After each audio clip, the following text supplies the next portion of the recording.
live. Hello, ladies and gentlemen. Uh, Damn it, Moon Moon. Hi. Even though I'm not the reason we're late. No, the internet's the reason why.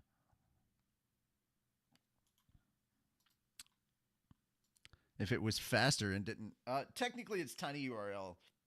Usually, they auto let me click the capture, and I don't have to do the captcha every single frickin' time. But... yeah, now they're making me do it, and it's really annoying, and it's taking more time than... because I got started before the 30 minutes I need usually to get ahead. Also, we have a shit ton of stories to go through. We have 1, 2, 3, 4, 5. Well, okay, 1, 2, 3, 4, and then one of them is 3 links. The whole Exodus block. That's our entire gaming section right there. So that's 4 stories. 5. Oh, Jesus Christ. 5 is literally just Gura. All the Gura stuff. 6, yeah, I was 7, surprised how many 9, more 10, you 11, added. 12, 13, 14, 15, 16, 17. Because having an image that didn't have a link, I was like, I either got to delete it or I got to find some other stuff. And so I found more stuff. I was looking around for where that image came from. I could only find one Twitter post. Yeah, I got it from Ranma. Yeah. All right. So before we get started, first thing I want everybody to know is that I am Richie Roberts, your Minister of Science and Technology. I am Moonlight Sparks, your Minister of Arceology. Praise Arceus. And I am Fenrir Sauron, your patron saint of snackos and alcohol. And this is Anime Church, the church where cosplay is appropriate.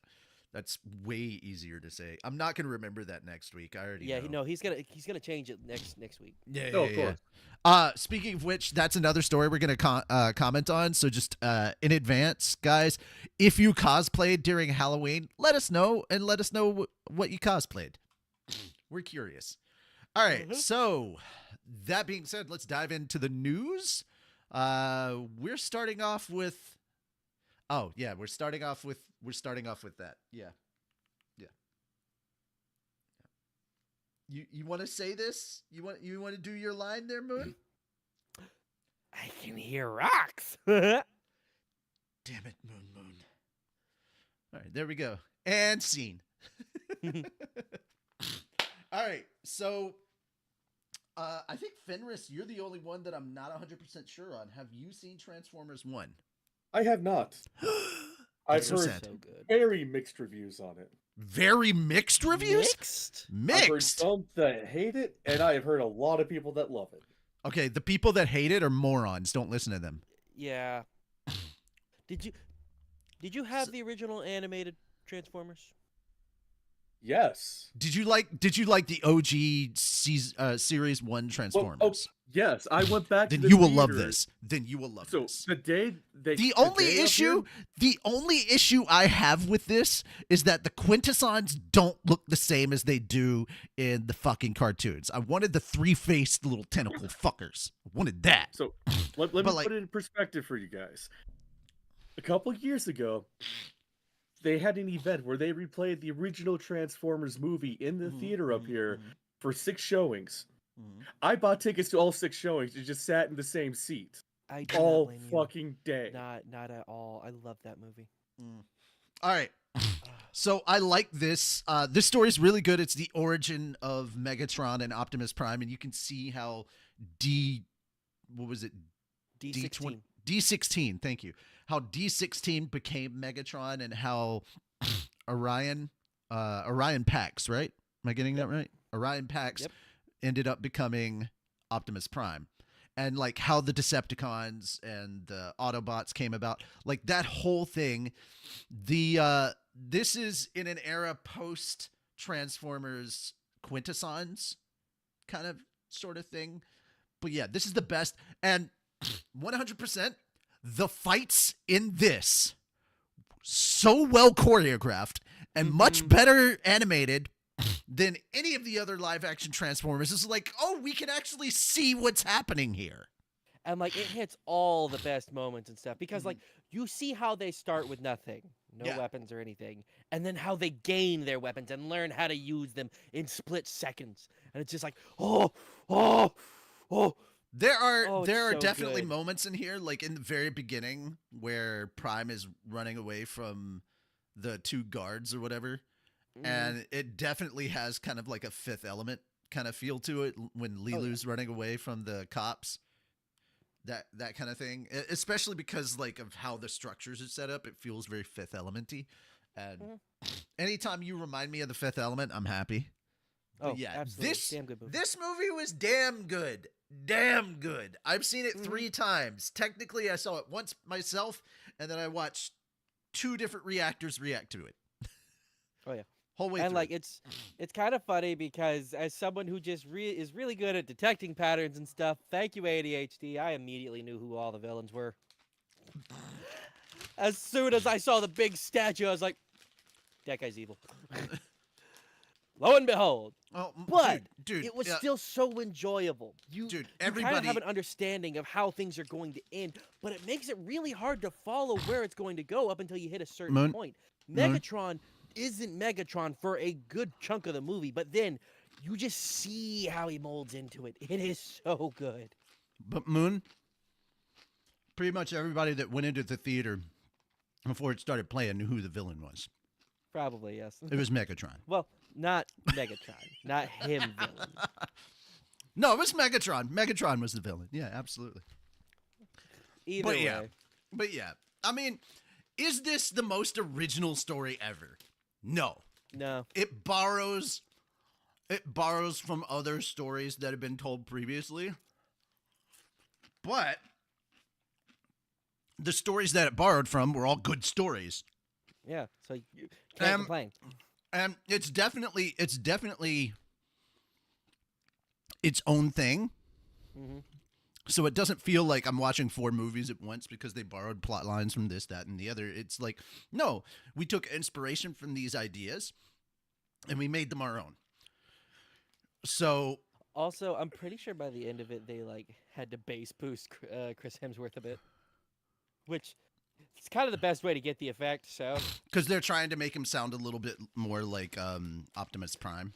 but he was also doing a damn good job himself with how he was just using his voice. Mm. Same with the dude from Megatron, because like Megatron through the whole thing just sounds like he's a dude, he's a bro, he's on your side, they got each other's back. Do you and then not at the end, do you not know who voiced D16/Megatron? I sort of do. I remember Walter the face White. more than I remember the main name. Walter White, my guy. Walter White. That's not the actor's name, but that's one of the characters. He played Walter White in Breaking Bad. For this movie? Yeah, that was the guy that voiced him. No. Not Was for it? No, not for Transformers 1, because this was a black guy. No, dude, no. I think I'm the talking guy that about you're Transformers 1. No, I think you're talking about Keegan-Michael Key.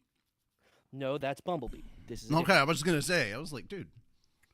Then what was the name I saw? I could have sworn it was that guy. It was not. Hold on.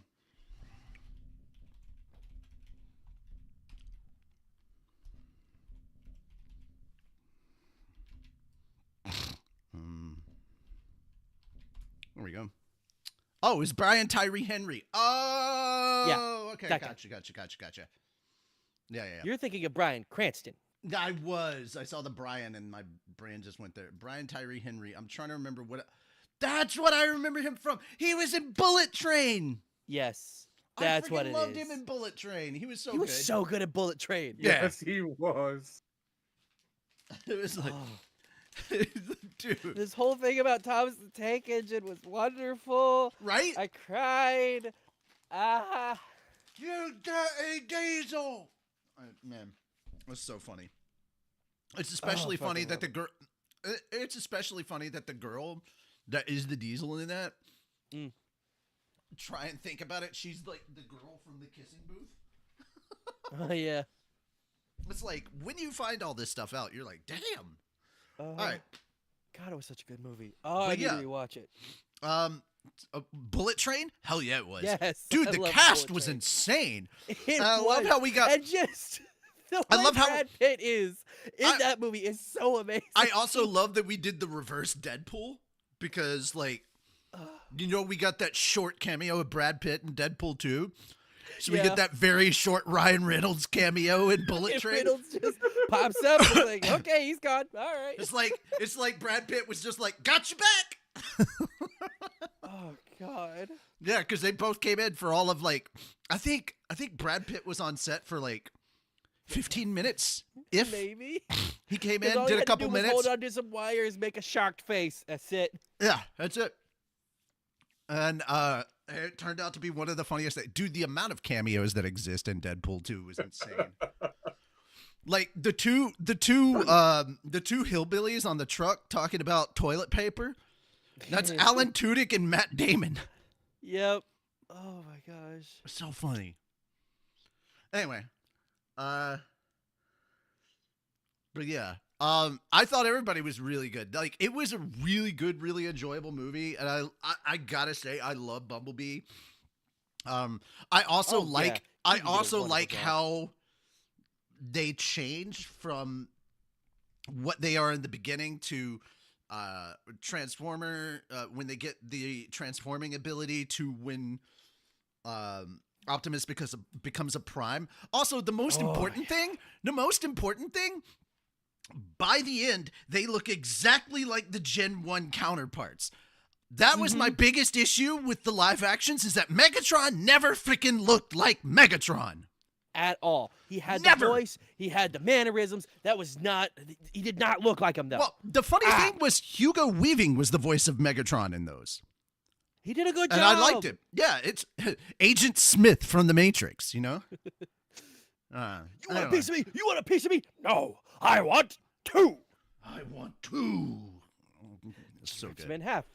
Oh, poor Jazz. Poor Jazz. Speaking of which, Jazz does make an appearance in this. Yes. And also, like, I knew it was Jazz before they even had to say his name. I just saw the way his head was designed, and I'm like, that's Jazz. It took aspects from some of the best Transformers content in this movie. That's true, and I was happy that they added the Quintessons. Like, if you're a Transformers lore nerd, I think you're really gonna enjoy this movie if you haven't seen it. Okay. I don't have any snacks to give you guys. Fenris, can you help me out? With what? It's the universal greeting. Sorry, I got completely lost. I'm tuning out a lot of what you guys are saying to avoid spoilers.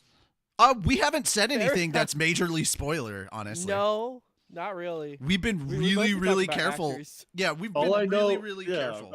I understand. I'm just like, I don't want to take the chance. Well, I know you, Richie. You spoil a lot of shit.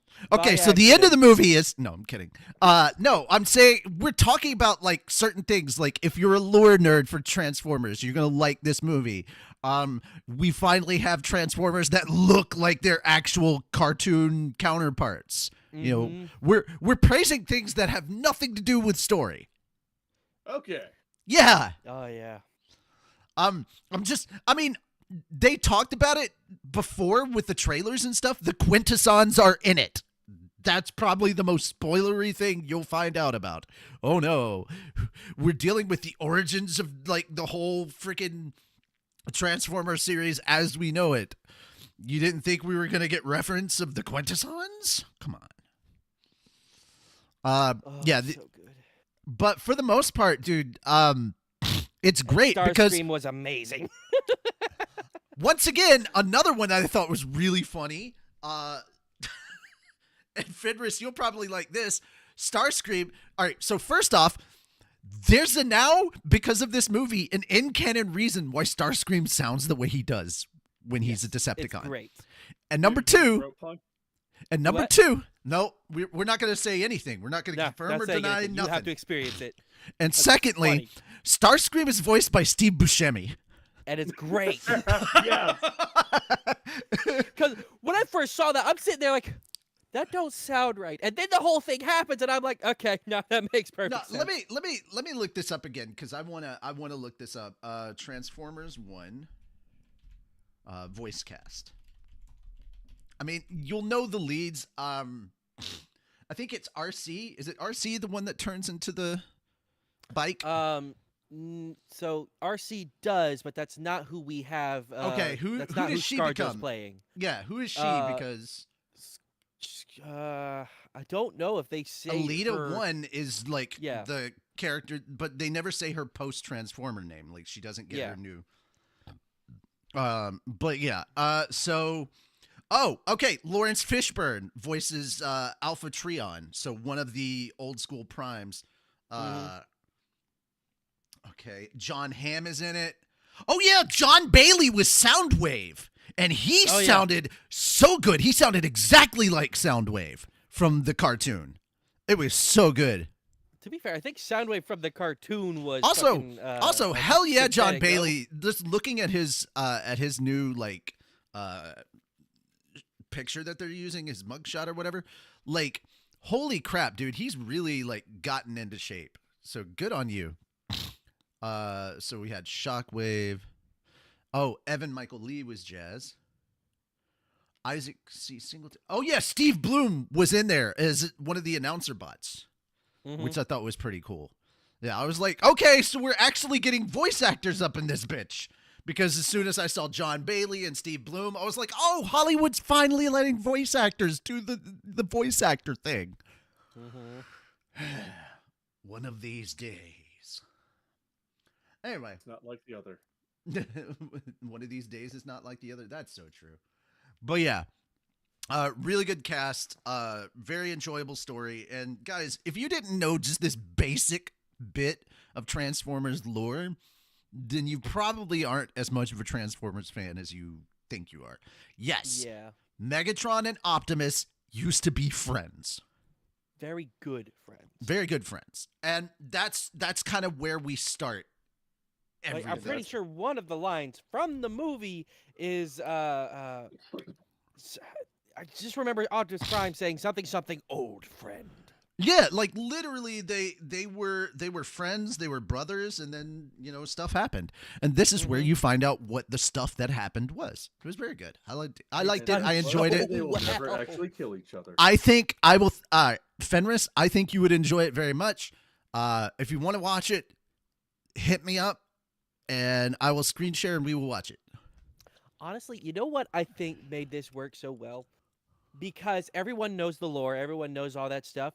The story in it isn't honestly that great because it copies a lot, right? Well, but no, what they focused that doesn't on make was it the relationships. That doesn't make it not great. A lot of the stuff that they were like paying homage to or got inspiration from were still really good story beats.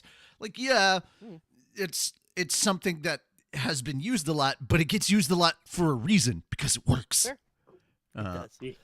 But the story's not bad. I would give it. I would give the story like a B+. Like it's above average, but it's not that A grade quality, But it's a solid B+. It's not on the cusp between B and a, B+ and A-. Like it's solidly in the middle of B+. Like I want to be fair. It's not excellent quality, but it's still really good. All right. I think we've talked about this long enough. I'm sorry, dude. We got so much more we got to go through. All right. So we got a new trailer for Skeleton Crew. What'd you guys think of that? It looks adorable. Okay. It does feel more like a Galactic Goonies to me now. Like, now that I know that they're going off-world and everything, pretty crazy. Any other? Oh yeah, that's the other thing. The duo doing this, Spider-Man, the director for Spider-Man, Far From Home, No Way Home, and Homecoming. So, yeah, that's John Watts. He's doing this, and that's probably why it feels the way that it does. And I'm kind of actually looking forward to a Lucasfilm property, even though, funny enough, I did cancel my Disney Plus subscription a couple days ago because I'm like, I gotta save money, and I'm not using this. Why am I paying for it? So, yeah. I may start doing the thing where I pay for like a month of something and then just watch everything all at once, and then that's the end of me watching for that month. Yeah. Fair enough. Yeah. I really dug it. I especially like the little elephant kid. It's adorable. I don't know what the race is for that, so it's just elephant kid to me. But Also, why is this song like an Orbesh cover of an actual song? yes, Which song? I don't know. I just know that it's a song that exists actually in our world, and I don't know if it's fully Orabesh or not. I also don't know what time period this takes place in, because I'm not seeing stormtroopers and stuff around, but I am seeing like old Republic credits, old Republic credits. I don't know if it's Imperial times. So if they're putting value on the Republic credits, the way they talk about it, I would say it's probably Imperial.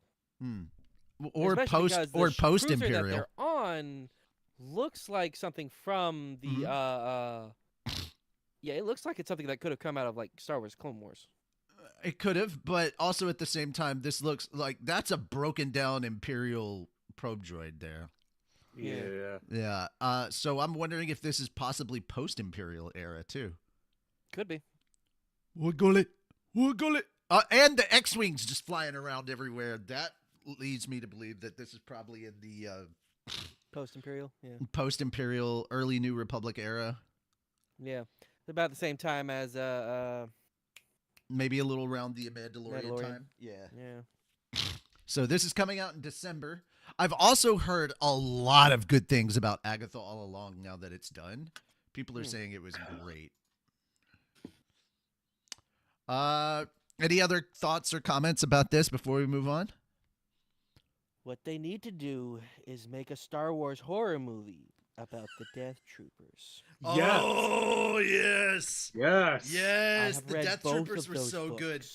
It was so good, I dude. loved them. Oh, they were great. The Force won't help you against this.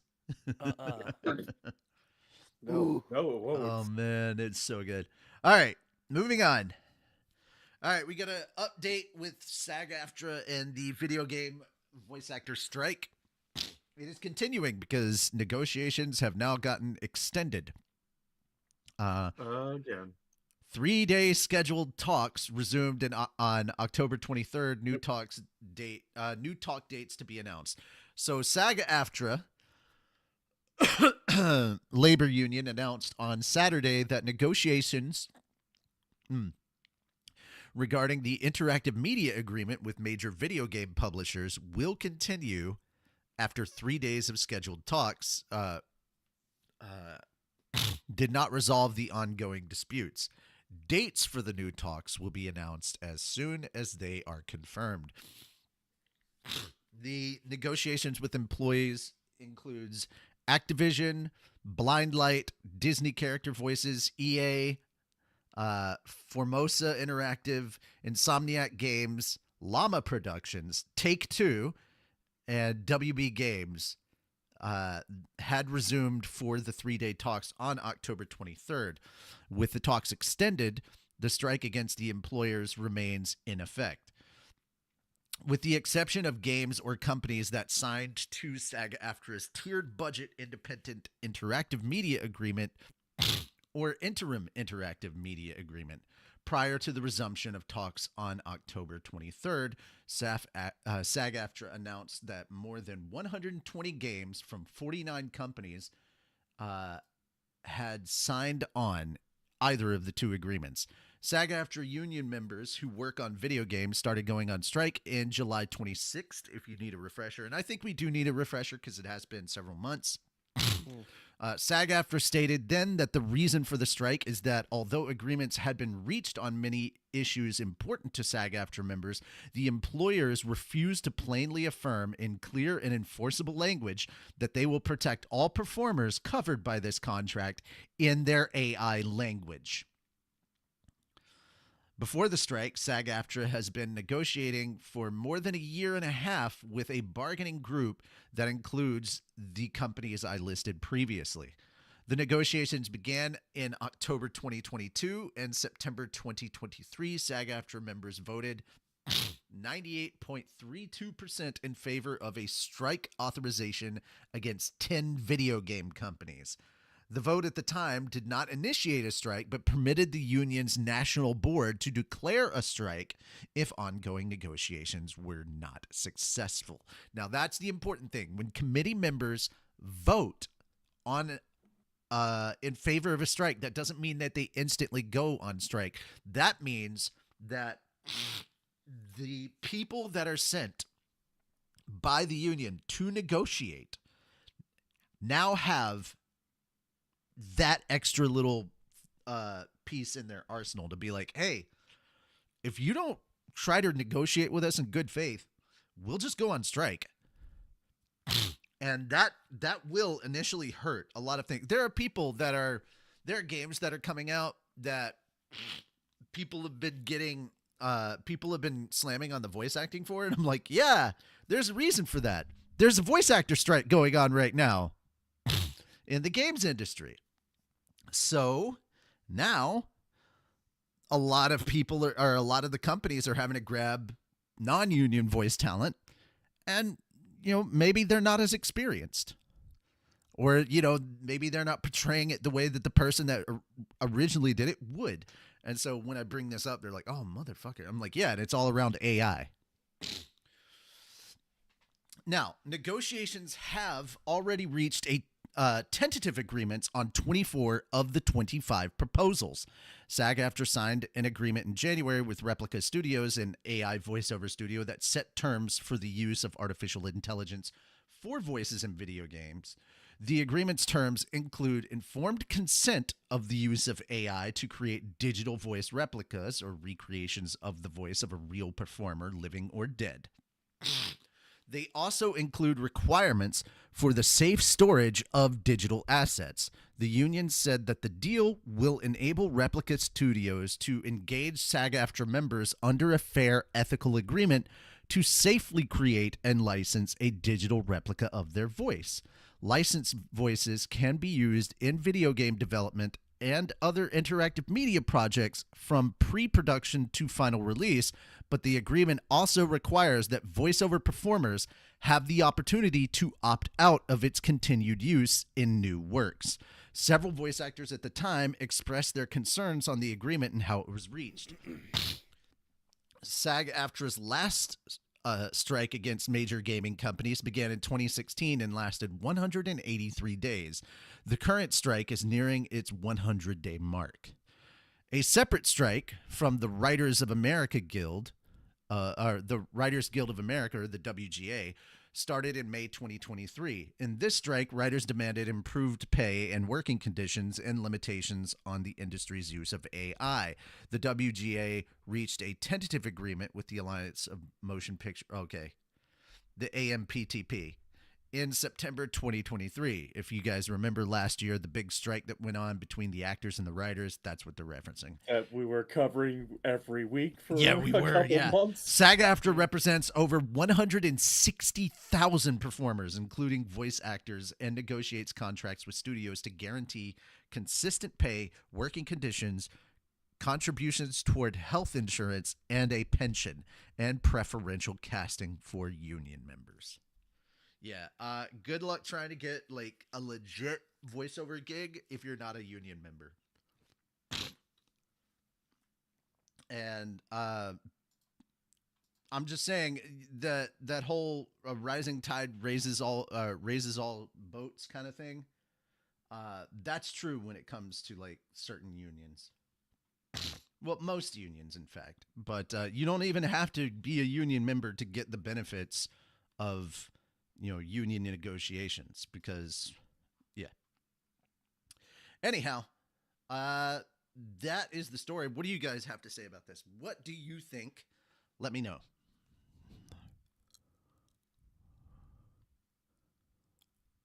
Don't all speak at once. It was just a lot. It is a lot to take in. See here. There's a lot of companies that I read in there that I'm like I wanted to really, like, as I was reading it, give them the finger. Activision, EA, Take-Two. Insomniac, I'm actually kind of okay with. Never heard of Llama Productions. Yeah, I haven't either. Blind Light is new for me. Yeah, WB Games. Fuck off. Yeah. Unless James Gunn is in charge of that, and then I'm like, please clean that shit up. You know? Oh, that's right. The directors also went on strike. I fucking forgot about that, dude. Directors, writers, and actors all went on strike last year. Fuck. Yeah, that's why we were covering it, dude. And that was the weirdest thing because, like, all of DC was on standby because James Gunn is in all three of those. He's in SAG-AFTRA, he was in the Directors Guild, and he's in the Writers Guild. So he's been in all three of those. So James Gunn couldn't really do shit. Nope. So, yeah. Yeah, no, I have no idea what the fuck Llama Productions is. When I look it up, it pulls up a fucking YouTube channel. Llama Productions LLC. That's what I'm looking at. Okay. Got a Twitter account for videography and photography with a link that goes to a closed website. Wonderful. But yeah. So strike is still ongoing. And I've given you guys the reasons why they are currently still on the strike. The reasons why, like what specific, like we got into a bit more of the details about what it is about AI that they're not comfortable with. So, I mean, I'm understanding, and I'm like, yeah, I'm supporting my fellow striking actors here, my fellow voiceover actors who are striking on this. Now, that doesn't mean that they're losing gigs all over the place. They can do voiceover for other projects, just not for video games in these particular companies. Notice there are things like Square not on this. So yeah, there's other companies they can do stuff. I also noticed that Sony Interactive is not part of this.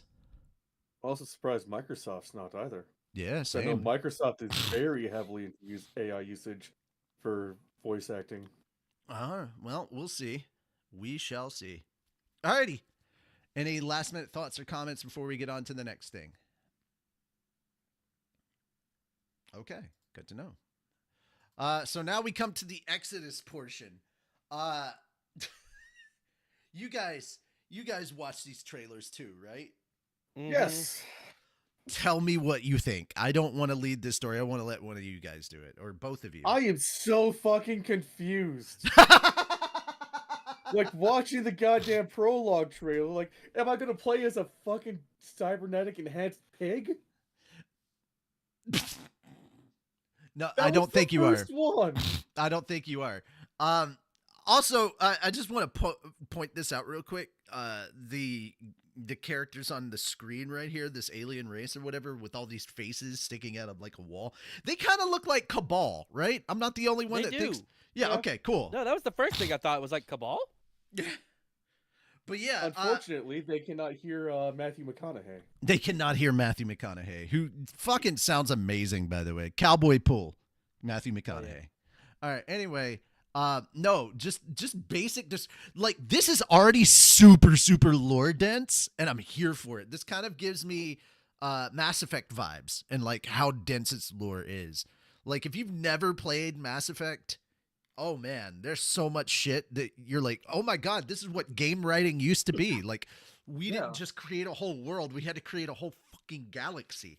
So there's multiple worlds with multiple species. And like, there is an archive in game that you can go and look up any information that you want. This is what I wanted to have happen in Destiny, where we had like a little area where we could look up background and get exposition on like key moments in the history of Destiny and characters and stuff like that. And when Destiny launched, what did we get? We got freaking Grimoire cards.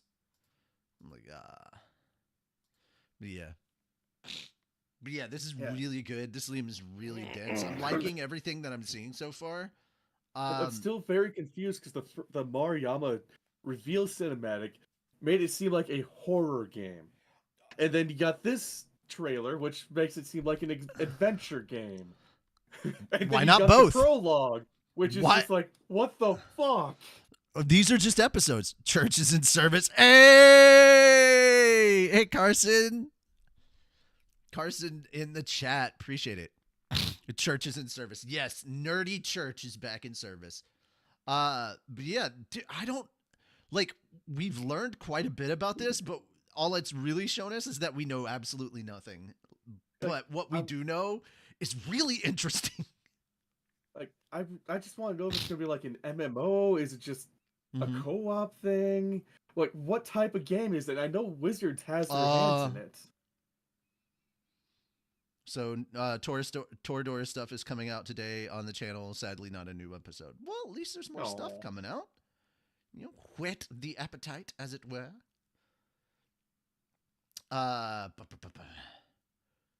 yeah, this stuff looks really good. You've also got like the interstellar vibe of like traveling at light speed slows your time down, but the galaxy passes along and like hundreds of years have gone by. Like, it's crazy, dude. Yeah. But yeah. And they got this tear jerking scene. Time dilation. Yeah.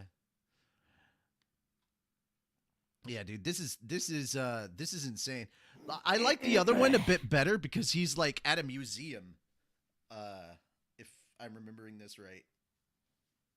There's another version of this where they're talking about her and like the crazy contribution. Yeah, because that little cutscene right here where he walks away and he's pulling up his hood, that's him actually leaving the museum, leaving the museum area. Like, he goes to the museum, he's seeing all the exhibits about the woman he left behind or whatever, and how like their contribution advanced civilization and stuff like that. And then he goes up and actually touches the escape pod and activates it because it recognizes him. And then the curator starts talking with him. It was really interesting, but also it's still kind of sad. But if you want to check out more, see more of the stuff that they were talking about, the Exodus prologue, you can continue the story. Green Worlds, Just at the Edge of Hearing. Oh, so there's a new one out already, Just at the Edge of Hearing. And then you've got like, I love that the little chapter ones, that'll do. But like, the more we start learning about this, the more interesting it gets, man. So yeah, this is the gaming block, and it's all about Exodus. Like, I didn't know what to say. It just kind of got blown away after that first chapter about the Madarayama. That's so cool.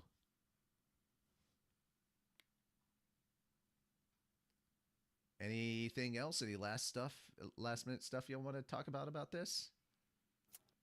When does it come out? I don't know. But you know what? Take your time, develop it. I want them. I need another game to be released that is not a buggy mess upon launch. You know? Pretty please. Yeah. But yeah, guys, if you guys want to check this out, link in the description down below. All right, let's move on to the next one, which of course is the Gura block. If you guys didn't know, the Dodgers won the World Series, and the internet has blamed Gura for their fantastic win, rightly so. I love the teams that Gura sang "Take me out to the ball game" for this year. LA Dodgers. Teams that won this year's World Series. LA Dodgers. Coincidence? I think not. But yeah, like it's a whole thing going on the internet that when they did their HoloLive night, and right after Gura sang "Take Me Out to the Ball Game," the Dodgers managed to come back and win the game, and then afterwards they've been on kind of a really good spree of wins, and then that got them into the World Series, and they don't forget, Crony died during the fifth Series. ending due to a very spicy chip, and the Dodgers rallied to score 500 runs in the fifth inning, as if guided by an invisible force. Coincidence? I think not. I love this. I love this. Like Dodgers for the rest of the season. Don't fuck with me. I have the power of God and anime on my side. Yep. I consider this clear proof that Gura and/or Hololive makes your team good at baseball. I will now inhale copium until the Blue Jays recruit Crony. Because she fixed their bullpen. Crony self-sacrificed in the 5th inning, and the Dodgers promptly tied the game and went on to win. See, it's just this kind of the internet silliness is what I'm here for. I don't believe in coincidence. Only one team had a Hololive event night this year. Is it a surprise to anyone that they won the World Series? I mean, I also like the girl that cosplays as the Dodgers version of Gura. I think that's really cool. But yeah, then we've got this image here. So, be Dodgers. Haven't won the series for 40 years. On a losing streak for majority of this season. No one thinks you'll make it to the World Series. Hololive collab. Losing that game. Gura sings, and they come back to win 8-5. 8-5 score line read in Japanese is Yago. Is it? Okay. I've never heard 8 pronounced as ya. That's new. People start treating Gura as a lucky charm. Go on a winning streak. Make it to the World Series. Lead 3-1 in games. Need one more game to win the series. Down 5-0 in the 5th game. Guaranteed a lot of Dodgers fans were praying to Gura merch and plushies. Come back and win the entire series at the Yankee Stadium 7-6. Gura will now be a permanent lucky symbol and charm for the Dodgers. Yes, she will. So in the fifth inning, is that when she ate the hot chip? Is that when Crony ate the hot chip? Yes, during the 5th inning. During the 5th inning of Game 5? Not it might have been during Game 5, but I don't remember which game it was. But it was during the 5th inning where they got the 5. Oh, I'm sorry. No, they were 3-1. So they played 4 games. It would be the 5th game. If it was the final game when they came back to win it, then yeah, it'd be Game 5. Because it's the best of 7. And I love the one above showing them actually winning the World Series in the end, and then there's on top, there's Gura singing "Take Me Out to the Ball Game." Mm-hmm. Yeah. And of course, you could not. Come on, you had to put this image in there. So Gura next to her World Series trophy. Big trophy with flags. Yes, exactly. Trophy, big trophy with flags. I want to post that now. Do it. Continue with Google. There we go. Yeah, that's good enough. Yeah, that one.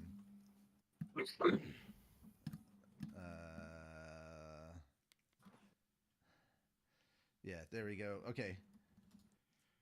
Trophy.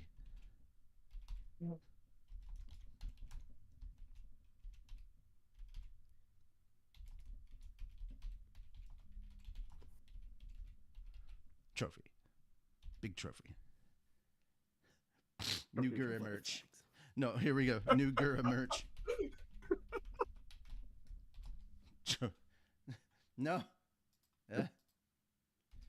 You know what? Gooba merch. New Gooba merch. Trophy. Big trophy. Trophy with flags. Trophy with flag.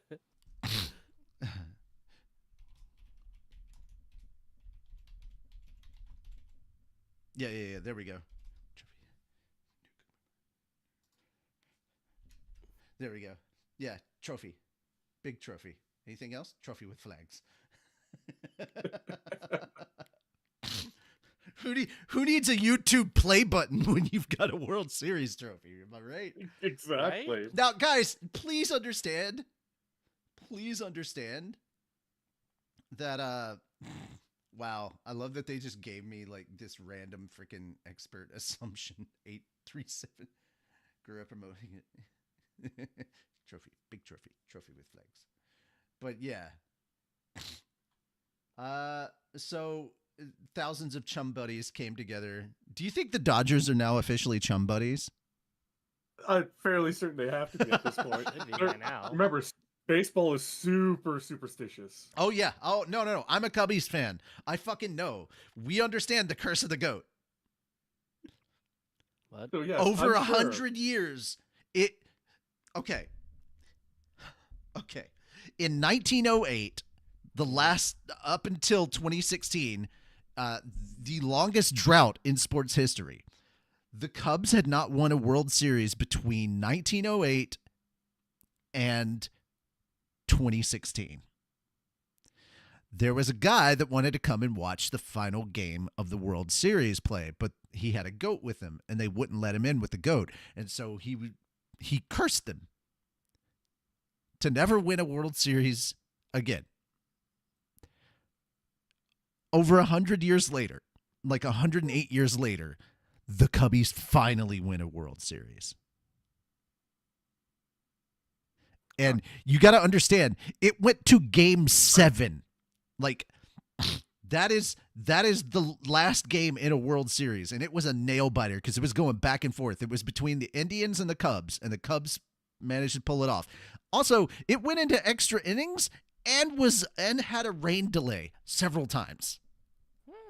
Yeah, it was freaking intense. Like, that was the most nail-bitery game I ever. And as a Cubs fan who grew up with like that lore, or if you really want to get a deep dive into like the sports ball, ask about the Curse of the Bambino. The Great Bambino. I mean, to be fair, I don't think the Vikings have ever won a Super Bowl. I mean, neither of the Titans, but we went to one. I don't even think the Vikings have gone to one. We lost by one measly yard. All I know is the Vikings choked at the worst possible moments. If I wanted to fight loser Vikings, I'd go to Minnesota. Isn't that what they said in ERB? Anyway, yeah. All right. So Fenris, this one's yours. Tell us about it. Before I start reading this, I'm going to preface this by saying the manga in question here sounds super fucking interesting, and I want an English translation. But manga fans around the world saved an underrated series at risk of cancellation. I never would have imagined that so many people would be willing to go all in. Love Bullet is getting a reprint, which is a good sign for a new manga. Last month, fans of supernatural Yuri manga Love Bullet rallied to support the series after creator Ine revealed that sales of its first volume had been slow. Love Bullet isn't officially available in English, but that didn't stop readers from around the world, including folks at many unofficial scanlation sites, from buying out the series wherever they could find it. Their coordination paid off. Ine recently announced that Love Bullet Volume 1 is getting a reprint. A reprint of Volume 1 of Love Bullet has been decided. A machine-translated October 25th tweet from Ine reads, "We were able to make this happen thanks to your support. Thank you so much." The mangaka's follow-up reply, which asks fans to stay tuned for updates on when Volume 1 will be restocked, demonstrates just how effective this fan push has been. They were so dedicated, in fact, that some people prepared step-by-step instructions for how to navigate Japanese stores in order to import the book. To begin with, and they never outright said that Love Bullet was at risk of getting cancelled, but the writing was on the wall. Slow sales are a bad sign for any new manga, especially in a relatively small and niche genre like Yuri, or Girls Love, and this can lead to cancellation or a hasty ending getting rushed out before the story gets the time it needs. In an English September 30th update, paired with a Japanese blurb which touched on the need to keep the work running, Ine wrote, "I want to thank the readers from all around the world as well. I never would have imagined that so many people would be willing to go all in on their support through fan art, recommending the story to others, and buying the Japanese version of the book. The only way I can repay everyone's kindness is by working as hard as possible towards a future where the story can continue. I don't know what the future holds, but the past few weeks have proven to me that this was worth fighting for regardless of the odds." Love Bullet is about a group of young girls reborn as Cupids after suffering untimely deaths before truly knowing love. If they can help enough people find love, not by hitting them with magic arrows, but instead blasting them with modern rifles and grenade launchers, the god of love may award them with another shot at life. Our heroine, Koharu, who was killed shortly after a friend confessed to her, manages to pair two girls together in the first chapter, marrying comedy and gunplay over a backdrop of heavy themes and under the series' sharp line art. Like right. that just screams something I want to fucking read. Screw Cupids with bows, fucking just shoot them with a sniper rifle.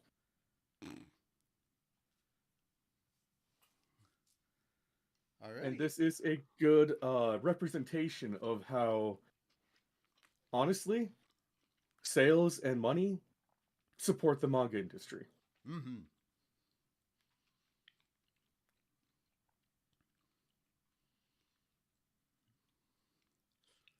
All right.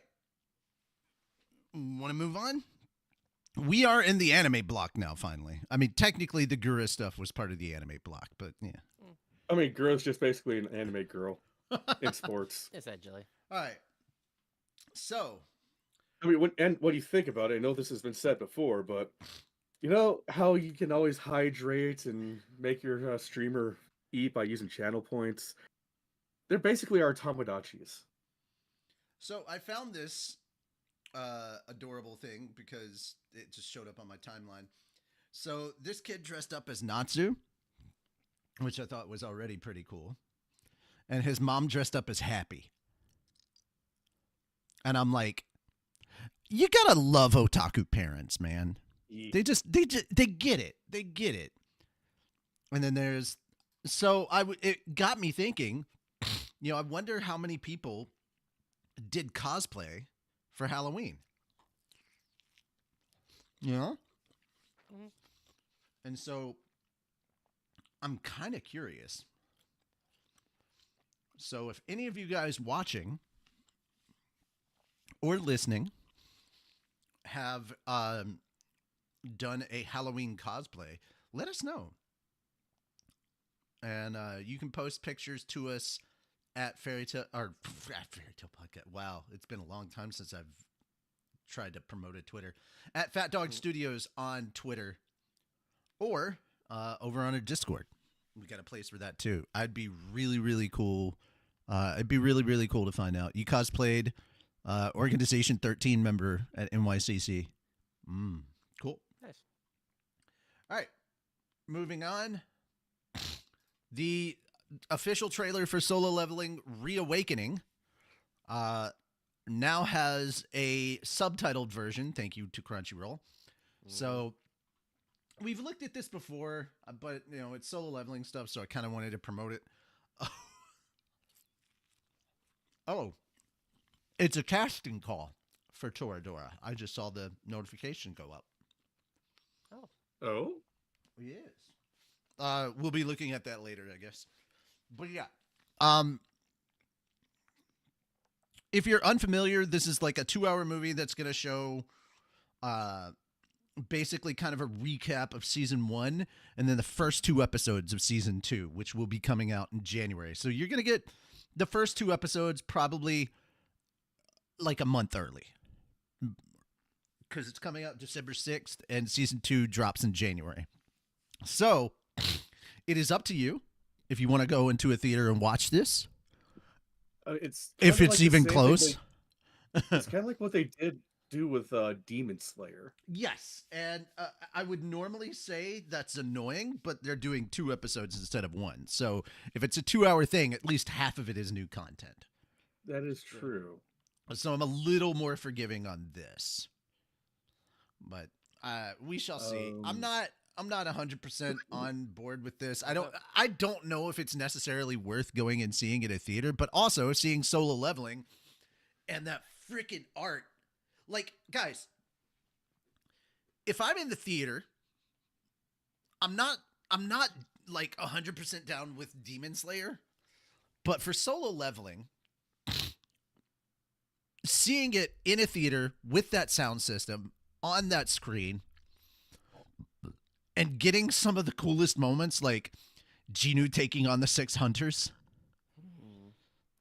I just want to know how much they're cutting out. I kind of want to, to get it down to about an hour and a half to fit in the 2 episodes from season 2. Well, I mean, dude, we cut 2 episodes into 15 minutes. I mean, It's not that true. difficult. True, And- but And we were taking our time. It's not difficult or complicated at all. Like, I mean, that's kind of I true, find but there's it- still a I kind of lot find to it. I find go it really through. funny. You're like, how do you condense it down to an hour? And I'm like, my bro, I do that. Like, okay, yeah, we do that for the Bridge series, but like, still, that's 12 episodes. They're gonna have to cut out literally full episodes. Yes and no. They just need to hit the major plot points. True, but they also there's also the flow of it that they have to take into consideration. I'm gonna be 100% honest. I think anybody that goes to watch this in theaters is not going for the season 1 recap.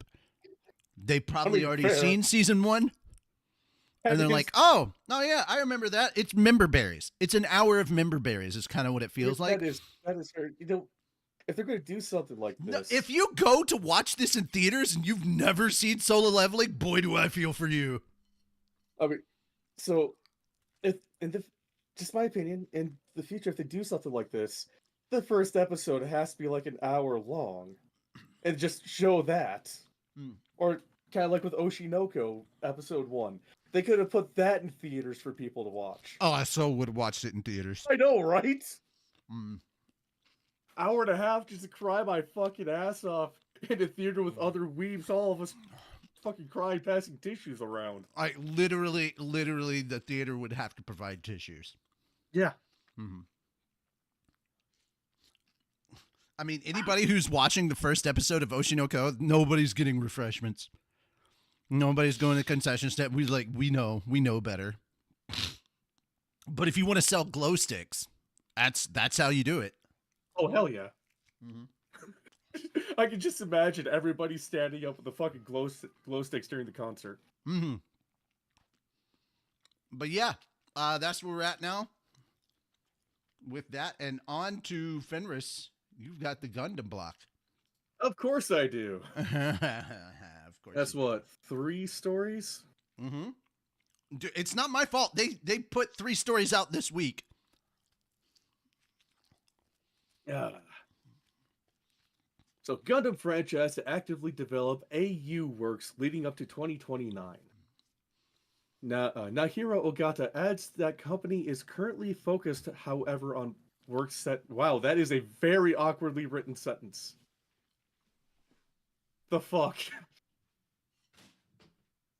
Naohiro Ogata, general manager of Bandai Namco Filmworks' Gundam department, said in an interview that Mantan Web posted on Sunday that the company is still developing alternate universe works leading up to the franchise's 50th anniversary in 2029, but that starting this fall, it is focused on works set in the original Mobile Suit Gundam's Universal Century timeline. Gundam franchise works can be broadly divided into works set in the Universal Century timeline or other completely original universes, which are broadly referred to as alternate universe works, such as G Gundam. Ogata also posted on an update regarding the planned second part of the Mobile Suit Gundam Hathaway anime project, saying that it is currently in production. Shuko Murase, the director of the anime, stated in 2021 that the second part may not debut before 2024. Lastly, regarding the choice of whether to go with 3D or 2D with Gundam anime projects, Ogata stated that while the recently debuted Mobile Suit Gundam Requiem for Vengeance was animated entirely in Unreal Engine, it did not mean that something like Mobile Suit Gundam Hathaway's mobile suit scenes would have the same style of production, saying that Requiem for Vengeance was made due to unique qualities that can be made in Unreal Engine, and 2D production methods are chosen for its unique qualities as well. Ogata added that the company would continue to develop its 2D capabilities in mecha animation and human character drama. Ogata stated in an interview last week that Sunrise is planning major Gundam works annually for the next year until the franchise's 50th anniversary, which will be in 2029. This year marks the 45th anniversary of the franchise. God damn, that hurt reading. That really hurt reading. Somebody needs to go through and proofread this shit before they post it. Like, okay, yes, they're planning works annually from next year until okay, yeah, from next year until the okay, fucking hell. Oh, I'm going to need some fucking Excedrin after that shit. In other Gundam news, entertainment news website Deadline reported on Thursday that Jim Mickle, from the Sweet Tooth showrunner, is writing and directing Sunrise and Legendary Pictures' live-action Gundam film. He is producing the film with partner Linda Moran through their Nightshade company. The team aims to start production in early 2025. Jordan Vogt Roberts was previously announced as the director and an executive producer for the film, and comic book author Brian Vaughan, I don't know if I pronounced his name right, was originally slated to write the script and serve as an executive producer. Makoto Asanuma was previously credited as an executive producer. Mary Parent, vice chair of worldwide production for Legendary, Legendary's Cale Boiter from Pokemon Detective Pikachu and Dune producer, and Sunrise's now Hiroshi Ogata were listed to produce. Netflix was previously announced to stream the film worldwide and had shared concept art, pictured right, in November 2021. The picture they're referring to looks an awful lot like fucking the Gundam showing up in Requiem for Vengeance, only with green eyes instead of red. Boiter appeared with Bandai Namco Holdings president and representative director Mitsuaki Taguchi at Anime Expo in July 2018 to announce the adaptation. Robert Napton, former Bandai Entertainment Director of Marketing and Legendary Comics' current Senior Vice President of Publishing, moderated the panel segment about the live-action film project. Napton and Sunrise executive expert for film production Ken Iadomi revealed at a talk at a Project Anime Industry presentation in March 2019 that the Gundam Unicorn's cameo in Pacific Rim Uprising helped create the relationships between Sunrise and Legendary Pictures and set the scene for talks about a Gundam film project. Iadomi said that although contacting the right people for the deal was difficult, the CEO of Sunrise was very easy to convince. Another factor that made the negotiations easier was that Legendary had less people, so decisions could be made quicker. The Gundam franchise's new work unveiling event in April 2018 had listed a tentatively titled Mobile Suit Gundam UC2 project that would have an overseas drama format. The listing said the project takes place in Universal Calendar 0104 and would launch in 2022. After showing the listing at the April 2018 event, the Sunrise Studios MC and one of the event's guests, Gundam Unicorn novelist Harutoshi Fukui, quickly told the audience to pretend you didn't see that visual. Yeah. All right, guys. Everything got delayed by 2020. Let's be honest. Yeah. And then secondly, they've already proven that they could do a live action Gundam with Requiem for Vengeance because that shit is pretty photorealistic.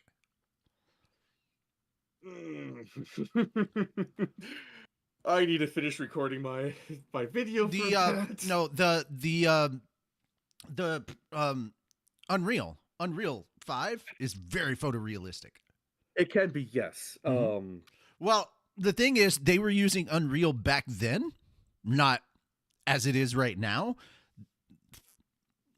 It has taken leaps and bounds more. I'm aware of, Richie, I am well aware of its leaps and bounds. I use it on a daily basis. Oh, cool. You can make a video game for me. Awesome. I could. It would take a lot of time because I'd be doing it myself. No, we'll get you some help. Fuck. I just need to get my M.2 drive, and then I'll jump in and work with you too. There we go. But yeah, let's talk about the final Gundam project. Also, Flutter Dark, you are right. Proofreading does cost money, and they won't be fucking. They won't pay for that shit. Mm-hmm. All right. Wait a second. You saw like Metaphor Refantasio? Because if so, man, that game is fucking awesome. Okay, last bit of Gundam news for this week. Because let's face it, there's probably going to be more next week. If there is, you're reading it. Yep, I always do. Sunrise announced during commemorative screening of the special edition of the Mobile Suit Gundam Seed Freedom anime film on Friday a new prequel project titled Mobile Suit Gundam Seed Freedom Zero, or Seed Freedom Zero for short. Director Mitsuo Fukuda, producer Hisakazu Naka, and Soichiro Hoshi, voice of Kira Yamato, were in attendance at the stage greeting for the commemorative screening. They revealed that screenwriter Chiaki Morosawa and Shigeru Morita wrote the scenario while planning for Gundam Seed Freedom. In addition, Fukuda stated that the script for Seed Freedom Zero was completed 20 years ago. The storyboards were nearly half finished, and the oldest storyboards actually predate those of Gundam Seed Freedom. He added that 20 years ago, Seed Freedom Zero was originally planned as an original video anime, but the staff has not yet decided how it will be presented now.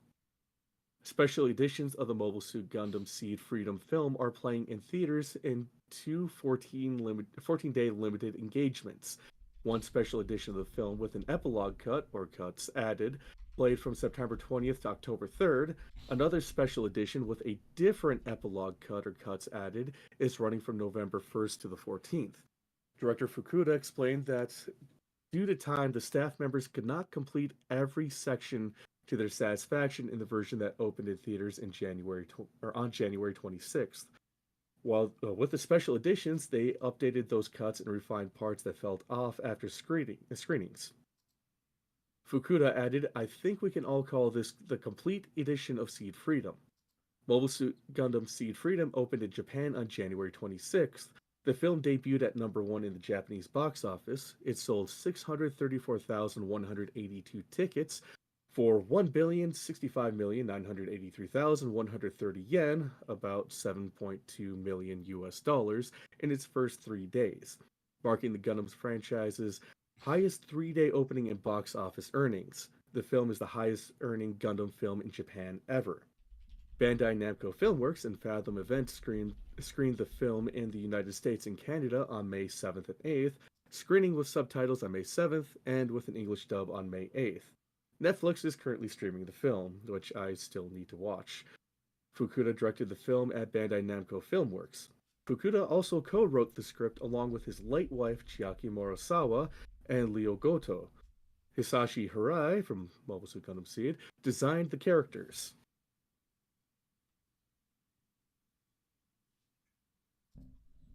Goddamn, 20 fucking years ago they had that script done. Good stuff.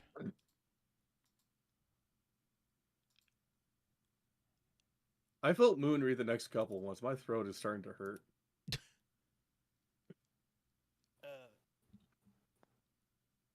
Let me make sure I'm on the right one. It's distribute over 40 anime. Yep. Okay, cool. Crunchyroll to launch distribute over 40 anime on YouTube primetime channels. Crunchyroll announced on Tuesday that it will launch on YouTube primetime channels and distribute over 40 anime on the service before the end of 2024 in the United States, France, the United Kingdom, Germany, and Australia. The anime on the service will include Dragon Ball Daima, One Piece, Blue Lock, ReZero, and Shangri-La Frontier Season 2. Users can subscribe to and watch content from various streaming services directly on YouTube via primetime channels. So basically the YouTube TV thing, or... I'm guessing? But Crunchyroll collaborated with Sony Pictures Entertainment's GSN Game Show Network to launch a new 24/7 linear channel on Amazon Freevee, LG Channels, the Roku Channel, and Vizio Watch Free Plus. First in October 2023. Earlier this year, the company expanded its service onto Amazon's Prime Video channels, where the streaming service is available in the US, Canada, Sweden, UK, and other territories. Prime Video members have access to Crunchyroll's fan and mega fan subscription tiers through the service. So that's fun. Yeah, I don't know what the YouTube primetime channel thing is either. I am gonna fucking look that shit up. Yeah. Go right ahead. For now, I'll move on to the next one. Just let us know when you're ready. Oh, Crunchyroll ads. What? I was gonna do this, but that's fine. No, you go ahead. Okay. Because I don't know shit about this. Yeah, and I'm about to watch it, so I mean I've read all the manga, so I know what's gonna happen. But yeah, at long last, The Haikyuu, the dumpster battle movie, is now up on Crunchyroll, guys. You can go see it. The first film of the 2-part Haikyuu final sequel film project was posted on Thursday at 8 p.m. Eastern Daylight Time. We are now in Standard Time again. Long live Standard Time. May we never leave it.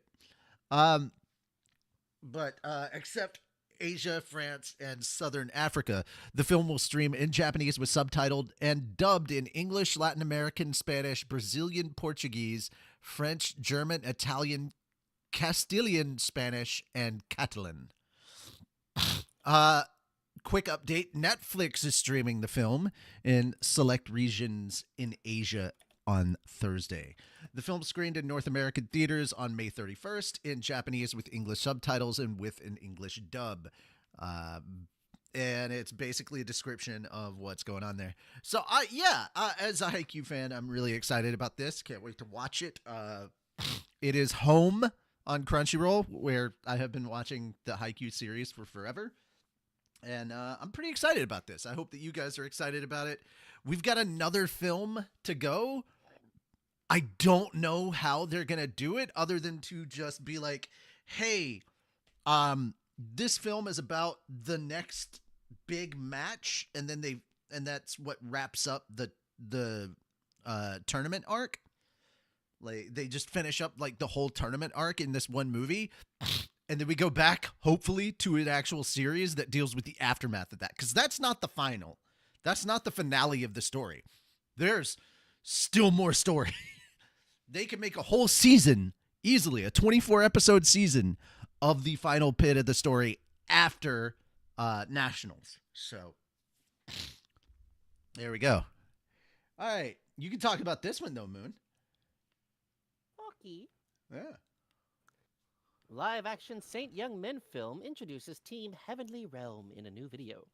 The staff for Saint Onisan, the movie, Holy Men vs. Akuma Gundam, the first live-action film of Hikaru Nakamura's Saint Young Men manga, released a new character introduction video on Thursday. The video introduces the cast of Team Heavenly Realm with interviews. The cast of Team Heavenly Realm includes Ryo Katsuji as Taisha Kuten, the god of war and thunder. Jiro Sato plays an original character for the film, a battle hermit. Mai Shiraishi as Bin Zaiten, goddess of music and art. Kento Kaku as Brahma, the personal conception of the universal principle. Takanori Iwata as Archangel Michael. And Ryunosuke Kamiki as Johan, or John of Revelation. Taiga Nakano as Kanan Ekadasamuka. God help me, please. Okay. Fitting. This trailer is really, really funny because literally you have Christ and Buddha as Sentai battle characters. It's amazing. Yeah, it's so funny. I'm here for it. Sadly, I don't know if this is gonna come over here, but yeah, like this is the kind of trailer stuff, and then they're showing you the manga, and then they're actually gonna show you the characters. Like, oh, there's Buddha with all the birds, and then they fly away because somebody did something. Just Buddha and Christ at a grocery store shopping. That is just that as a concept is funny as heck to me. Not to mention those giant earlobes. Also, why were they carrying a giant golden statue of Buddha? Oh. Because why not? Wait, hold on. Okay. They do the contest and I guess Buddha doesn't win. Also like them in like winter clothes. Really funny. Are they trying to do a comedy routine? That's what it looks like. It's very funny. I like it. Ever since I found out about Saint Young Men and started reading it, dude, there's no way I couldn't. Yeah, but it was like Saint Onisama, and I was like, oh my god, yeah, it was really, really funny. The more I read, the more I was here for it. Okay. Art director Ryo Kono passed away. He was the director for uh, Mob Psycho 100, Space Dandy, Carolyn Tuesday, Devilman Crybaby, and many, many more.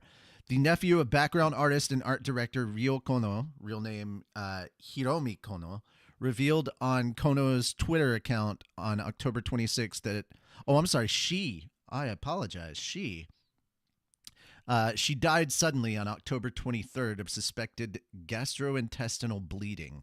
Kono served as the art director on such anime as Mob Psycho 100, all 3 seasons, Paranoia Agent, Space Dandy, both seasons, Super Crooks, Carolyn Tuesday, The Rolling Girls, Kaiba, Kimono Zume, and Devilman Crybaby.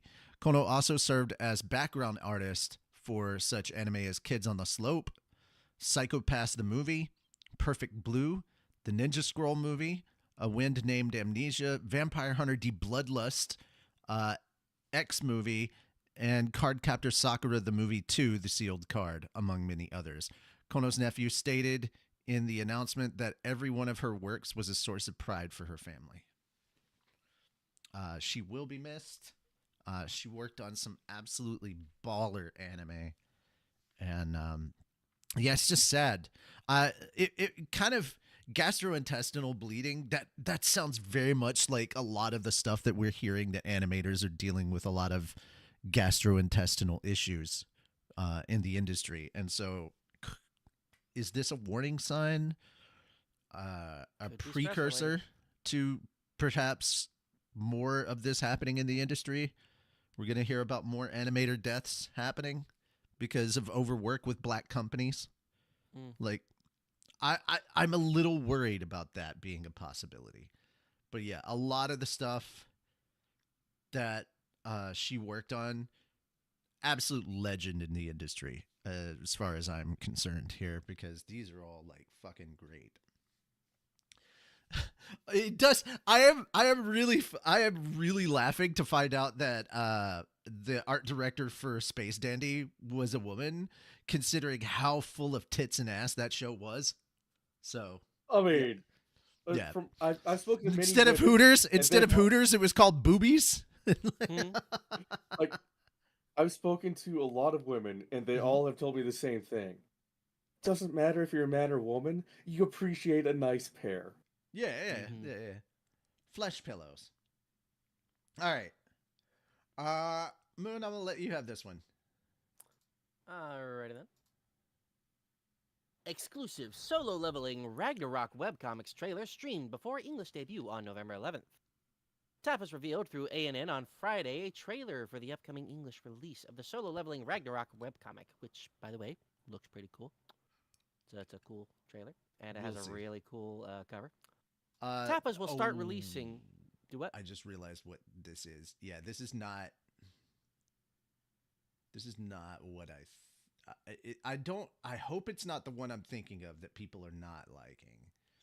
The sequel following his son. Yep, that's the one. Oh shit. Huh. Yep. Solo Leveling Ragnarok. Okay. Well, it's still part of Solo Leveling, so we'll talk about it. Tapas will start releasing the webcomic in English on November 11th and will release new chapters weekly. The webcomic is a sequel to the original Solo Leveling web novel and webcomic. Tapas described the story. Solo Leveling Ragnarok follows Sung Soo-ho, son of the legendary Sung Jin-woo, as he faces a new and terrifying threat in the aftermath of the death of one of the creators of the multiverse, the Absolute Ones, with a dangerous power vacuum now destabilizing reality. Gates once again open to release fearsome monsters into Earth's dimension. Suho, now tasked with saving the world, must conquer the perilous Shadow Dungeon and confront his father's powerful legacy in this action-packed continuation. Yeah, we're going to stop right there because you definitely don't need spoilers for Solo Leveling at all. No, no, you don't. Like this is like the stuff that they're talking about is way past where the official stuff has come out so far. That he essentially becomes God. He recreates the world, and oh no, there's a lot more to it than that. Yeah, there's a lot more to it than that. It's about the journey, Moon. It's like knowing what happens and knowing how they happen are two different things, and that's why we don't want to spoil anything more. Yeah. So you're kind of already getting spoiled on stuff from just reading the article, and I'm like, oh no, You did donate your money to a Japanese charity? That's awesome, dude. Please keep that up. After this, everything is just, this person did this, this person did this. And yeah. We're skipping to the next story, and Fenris, want you to take over on that one. The official Twitter account for the Godzilla franchise announced on Friday that a new Godzilla film has been greenlit.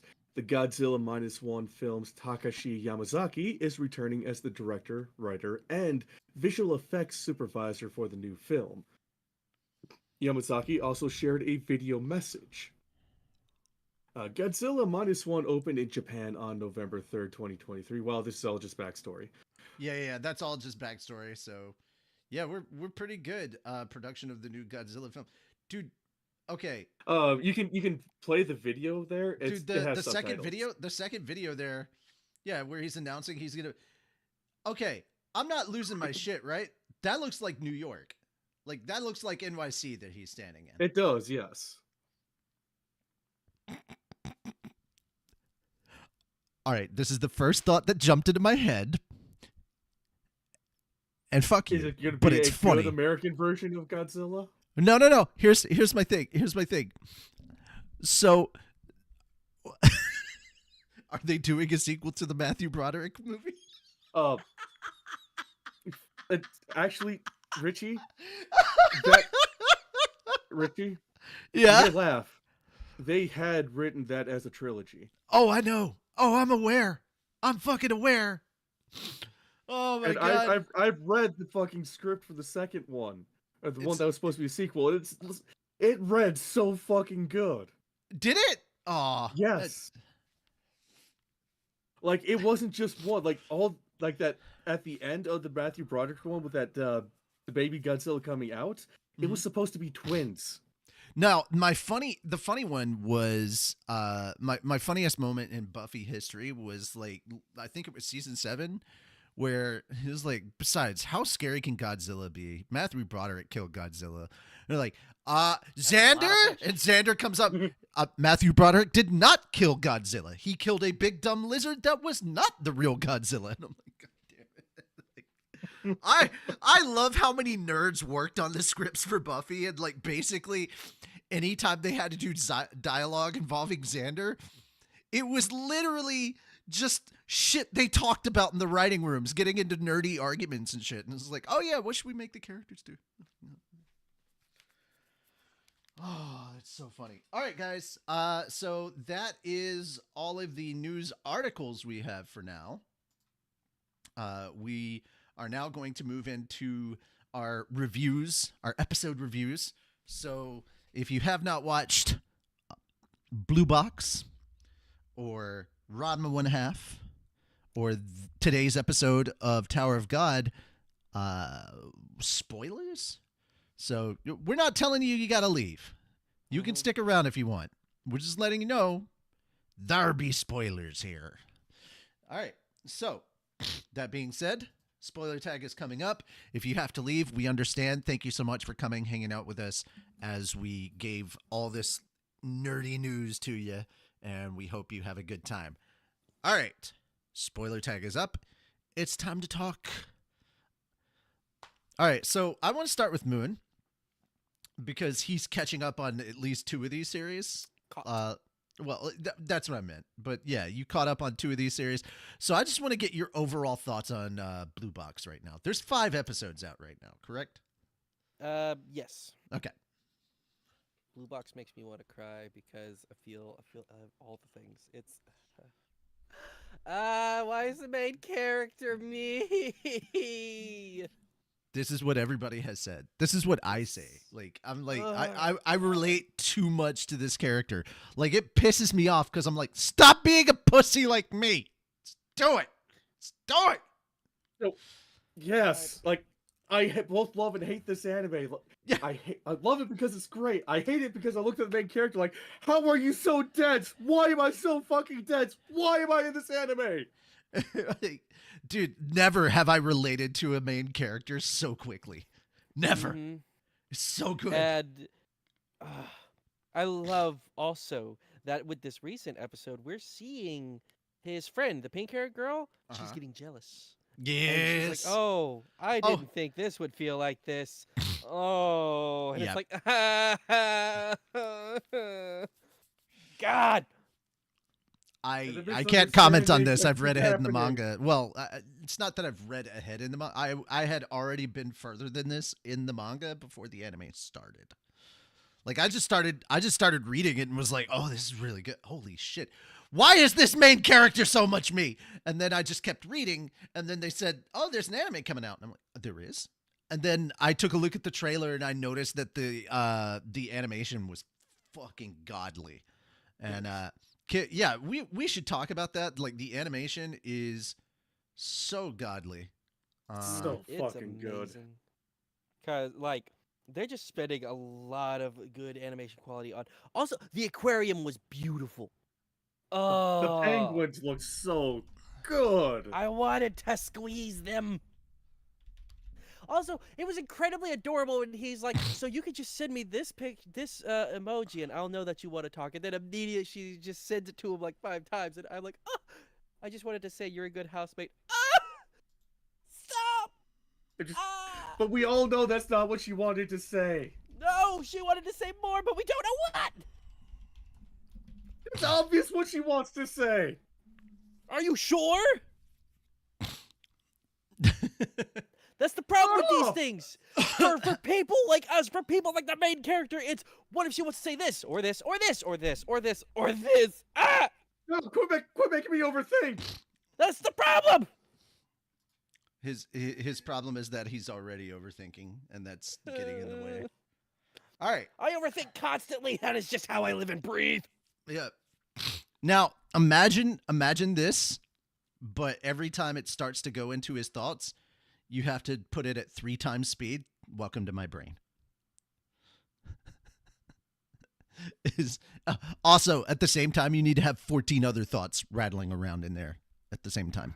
Yeah. Same though. Yeah, welcome to 80. 14, 15 other thoughts. What I hate is that I'll have like some times 3 all feed into each other. Times 3 speed here on comes all a those song thoughts. For no reason, just like happy times, and I'm like, I'm sad right now. It doesn't matter. You're thinking about this song, but all this other stuff, that too. Oh, I hate my brain. Mm-hmm.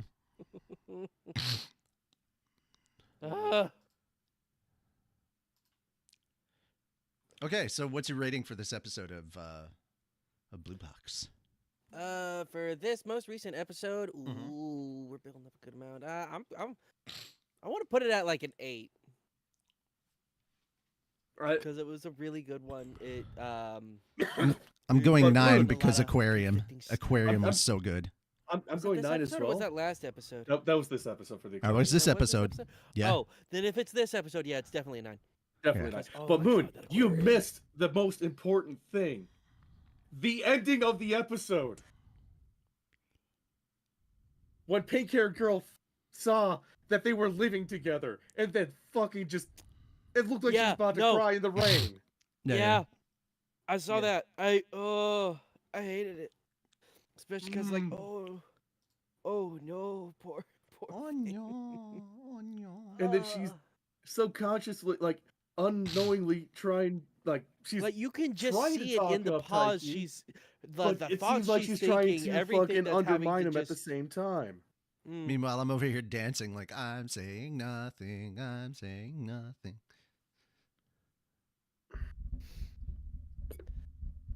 Oh, it hurts. It really does. Some of these subplots. All right, I am not caught up with the manga yet. Right, I'm not caught up. I actually stopped at a certain point. But some of these subplots have already been wrapped up. I won't tell you which. Double check Manga Plus real quick. Oh. Why? I'm keeping up on multiple different mangas like Sakamoto Days and Dandadan. Oh, I don't. I have a Shonen Jump account for $2.99 a month, so I have all of that. Yeah, well, I'm keeping up on, and one that I'm really enjoying, Drunk Bullet. Ah. And Kaiju number 8. Of course, yes. He is so stupid, but it's such a good anime, good manga. All right, time to move on. Time to move on. We have to move forward from Thursday to Saturday. I don't know why I'm doing the Trump voice, but it's the best voice you've ever heard. It's great voice. Huge. Anyway. False news. False news? No, it's fake news. Fake news. Anyway, Fake news, that's what it was. so really quickly, let's move forward to Saturday and Ranma 1/2. So, where we last left off, Akane's locks got chopped. This is the episode I've been waiting for. The introduction of P-chan! I am waiting for next episode. Because he gets named? No, or not. I'm not sure if it's next episode. Or Also, next for a episode second, I literally thought that that Ryoga in pig form had bitten female Ranma on like the boob or the butt. I was like, oh, thank God it's the arm. Thank God it's the arm. But yeah. Oh. I love that it's all Ranma's fault too, and that his dad tried to eat him. The disappointment for the Chinese guy. We can't eat this. That's so sad. Oh, he was a human.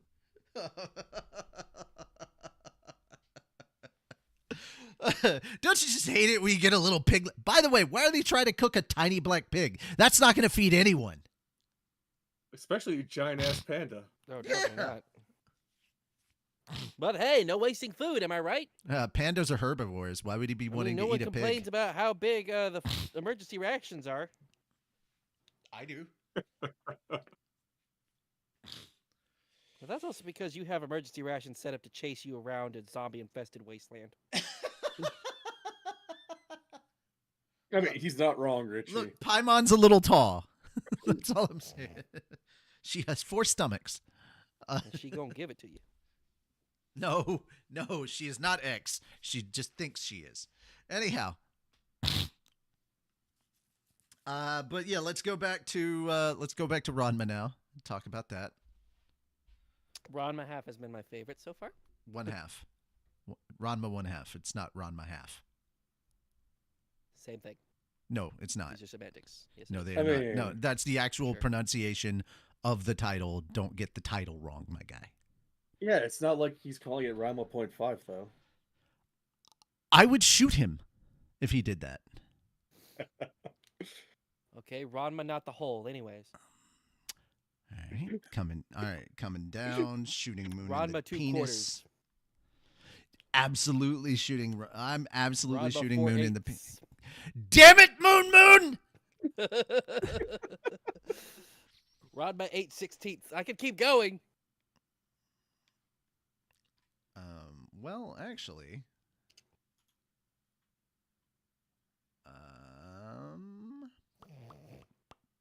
nope. No, you can't. So, Fenris, what'd you think? I can't wait till Akane realizes that the piglet was Ryuga the entire time. I don't know if we're gonna get that far into the actual like manga, because as far as I know from watching all 7 seasons of the original, that never happened. Oh. Yeah. Oh. So, I mean, but to be fair, the original just kind of kept everything going. It didn't actually like. I don't know how much the original followed along with the manga, you know? Yeah, that's where we're kind of at right now.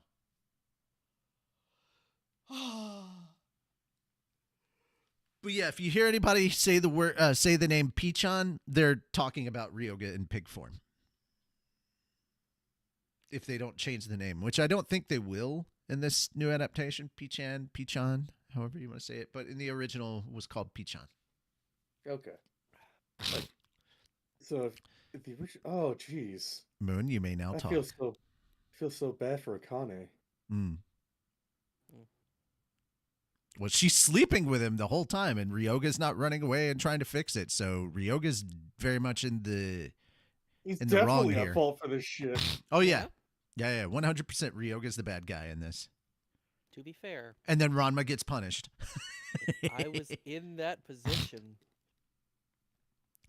You know? All right, so Ryoga is 100% always trying to start fights in both forms with Ranma, and then anytime Ranma defends himself or stops Pichon from hurting him, Akane punishes him.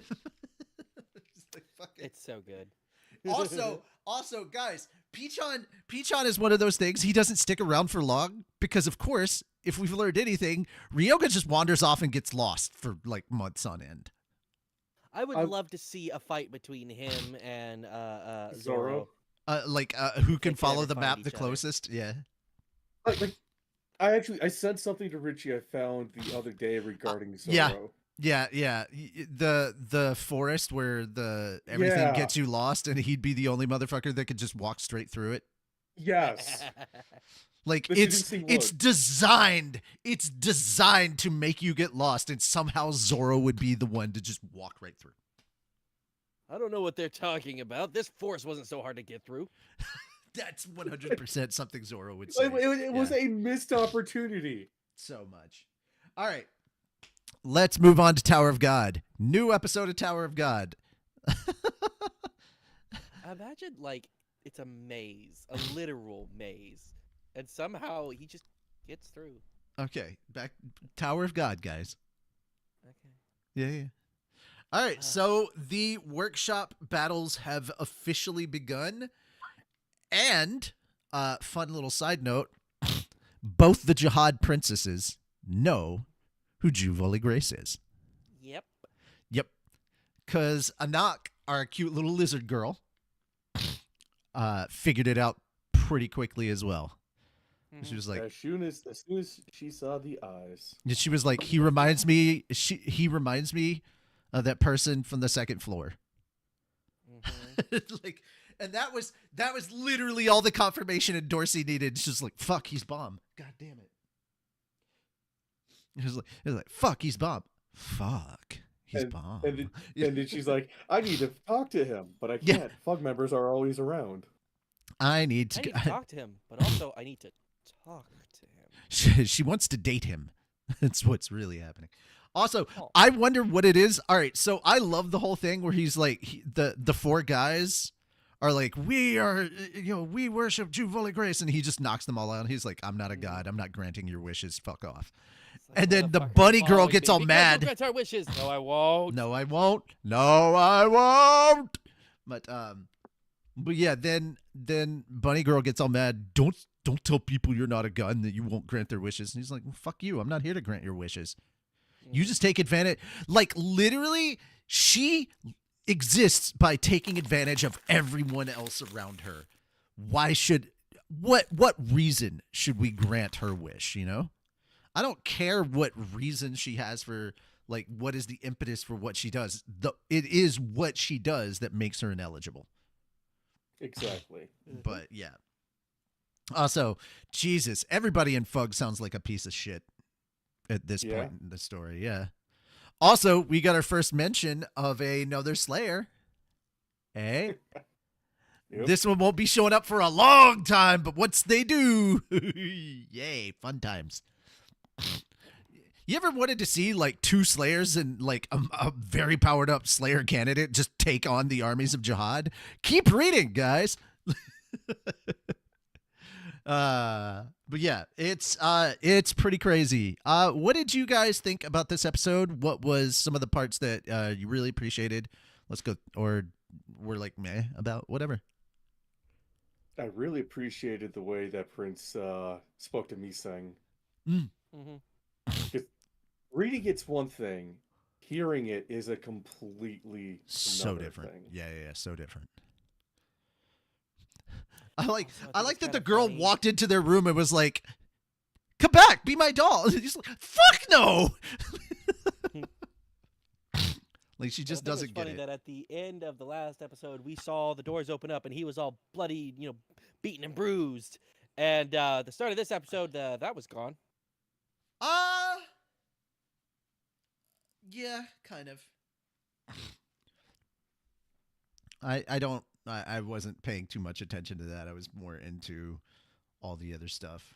That was the first thing I noticed. It's just like, what happened to his bruises? Did someone heal him between episodes? What? Continuity issues. But it was really interesting seeing Missing be that powerful, but also it was like, oh no, girl, no. My favorite part is like him going, borrowed strength isn't real strength. And I'm like, so true. So true. Yeah. Now, some people are going to be like, oh, why are you going to say that in Tower of God? I was like, listen, motherfuckers, Bomb earns his strength. It's not borrowed strength. The thorn and other things that will later, none of that's borrowed. He made that his. It's not power borrowed from something. He's like, this mine now. Mine. So different. Mine. It's taken. Big difference. No, the Taken are in Destiny. Yeah. All right. Anyway, along with the Cabal, who we saw on a wall. All right. Ratings for this episode. Yeah, I'm giving it a 7. I'm up there with an 8 on this one. I think there was a lot of good stuff that happened in the latter half. Yeah, I'm at an 8 as well. Yeah. It ended on another cliffhanger, and I'm just like, damn it. I'm happy for where it's ending. Like, that's gonna be really good. Lightning Boy versus Anak. But also, man, the second half of season 2 has just been so good. It's been leagues better than the first half, which I knew going forward it was going to be kind of that, because once you get to the workshop battles, that's when Tower of God really takes off. Yep. But yeah, like, I got to be honest, I didn't remember most of the stuff that they covered in the first half from reading the manhwa, because it didn't really stand out. The only part that I truly remembered was the Examiner versus Bomb. That part I remembered. Everything else was like, oh yeah, he met these people. Who are you people? I know the blonde kid. Like, that's basically all I remembered. I was like, I don't remember any of these people's names. But yeah, like, things get crazy as you go further into Tower of God. That's all I'll say. But yeah, that's it for us. That's everything. Hope you liked this episode. Hope you there were some stories that you were really eager to hear about. Maybe you want to buy a trophy. Big trophy with flags. Trophy with flags. Yeah. But that being said, guys, thank you so much. We will see you next time. This is Anime Church. I've already forgotten what the thing about cosplay was that I said in the beginning. Yeah, there you go. Yeah, knew it was going to happen. Wear it. Cosplay. Wear it. That's good. All right. I am Richie Roberts, your Minister of Science and Technology. I am Moonlight Sparks, your Minister of Arceology. Praise Arceus. And I am Feder Sarun, your patron saint of snackos and alcohol. And we will see you tomorrow for Mushoku Tensei over on the Twitch channel. Link in the doobly-doo. Bye for now. Bye-bye. Bye.